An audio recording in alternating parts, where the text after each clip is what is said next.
Aussi, dans les actualités qui peuvent être suivies, on parlait là, il y a quelques instants, d'échecs, on parlait d'argent, eh bien, on a appris par le journal L'Informé, excellent journal fraîchement arrivé sur le territoire hexagonal.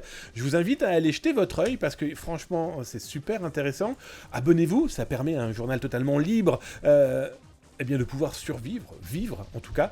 Et donc là, qu'est-ce qu'on apprend par eh bien, la plume de Marc Ries que Bercy voilà, a confirmé avoir subi une cyberattaque informatique eh bien là, il y a quelques heures. Alors, moi j'en ai pas parlé parce que ça sert à rien de leur faire de la publicité à ces pirates informatiques qui sont des pirates russes, hein, toujours les mêmes.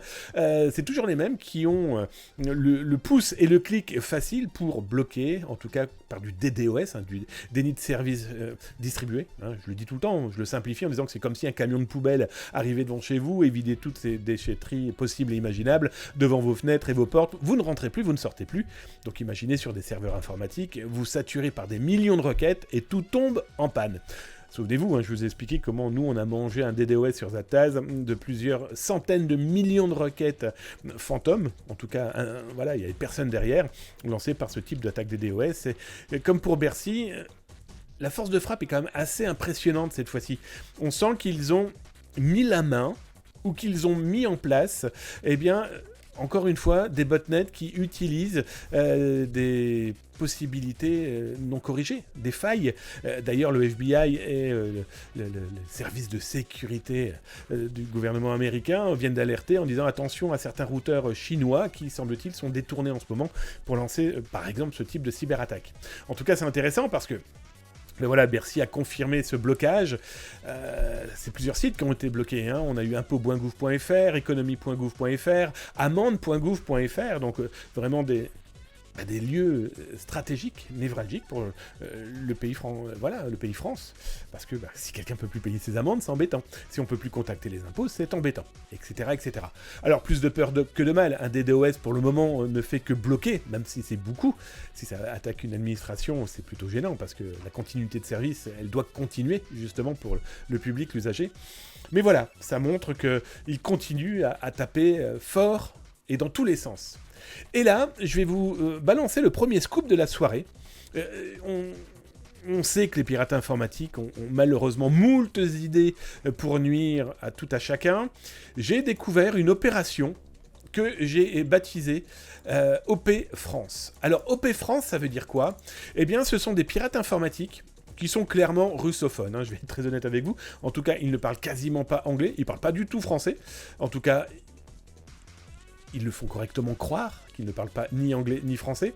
Et ils ont lancé, eh bien, le projet France Project. Alors vous allez me dire, bon super, c'est quoi ? Encore des Anonymous ou je ne sais trop quel cyber-manifestant. Ah, c'est beaucoup plus vicieux que... Parce que justement, on parlait là il y a quelques instants de Bercy, de cette attaque de DDoS. Eh bien, le projet France, ce sont des pirates informatiques qui ne s'attaquent qu'aux comptes d'usagers français de l'administration fiscale. Grosso modo, leur mission est de pouvoir intercepter toutes les possibilités d'accéder à votre compte de Français payant ses impôts.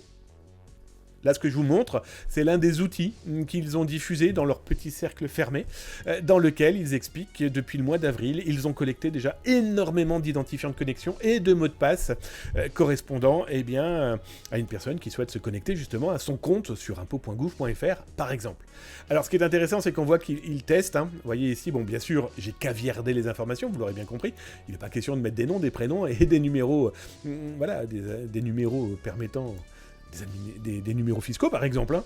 Et là vous voyez qu'ils testent avec leur logiciel ce qui passe et ce qui ne passe pas. Les fails, ça veut dire que leur outil a testé s'il était possible de se connecter entre l'identifiant de l'administré fiscal qu'ils ont en main et son mot de passe. Et donc on voit que certains sont fails, donc ne fonctionnent pas, et d'autres sont en success, donc ça veut dire qu'ils ont accès à toutes les informations à partir de ce compte. J'en ai vu des milliers. Alors, je vais tout de suite être très clair avec vous. Hein. L'ANSSI, l'Agence nationale de sécurité des systèmes d'information, a été alertée de cette problématique. Il n'y a aucun doute qu'ils ont pris les choses en main. En tout cas, ils m'ont alerté pour me dire que voilà, c'était pris en compte, cette alerte. Mais voilà, les pirates informatiques ont tout type de moyens pour nuire, donc là, clairement, on ne sait pas véritablement... Alors, c'est très intéressant, parce que clairement, je ne sais pas, c'est beau hein, comme phrase, c'est un peu antinomique, hein, mais... Ce qui est certain, c'est que ces pirates informatiques collectent toutes les informations précises, permettant d'accéder à des comptes voilà, de Français via l'administration fiscale. Pourquoi? Ça, c'est une autre histoire. Ils le font peut-être tout simplement pour collecter vos données. Voilà, ils font une base de données, de vos données, qui, quoi, comment, où, hein, ça peut être de l'osine, ça peut être voilà, ça peut permettre de mettre en place peut-être des escroqueries, voire tout simplement détourner eh bien, des remboursements. Hein, souvenez-vous, je vous ai expliqué il y a 1 an comment des pirates informatiques avaient réussi à détourner des sommes remboursées par le gouvernement auprès de gens qui avaient par exemple fait appel à je sais pas moi, une garde... ouais, j'allais dire un jardinier, des gardes d'enfants, voilà, ça peut se faire, ça peut être remboursé. Et bien les pirates informatiques avaient trouvé le moyen de se faire rembourser ces sommes en infiltrant des comptes d'administrés, hein, voilà, de Français. Donc prudence. Ne diffusez pas vos données n'importe comment, encore moins sur des papiers, d'autant plus quand des gens vous le demandent. Je ne sais pas, quand vous devez louer une maison, par pitié, ne le faites surtout pas. Hein. Il existe des sites internet spécialement dédiés, mis en place par le gouvernement pour transférer ce genre de documents. Moins comme ça, en face, vous serez sûr que vous avez affaire à un vrai loueur, si je prends cet exemple-là. Toujours est-il, prudence. À suivre.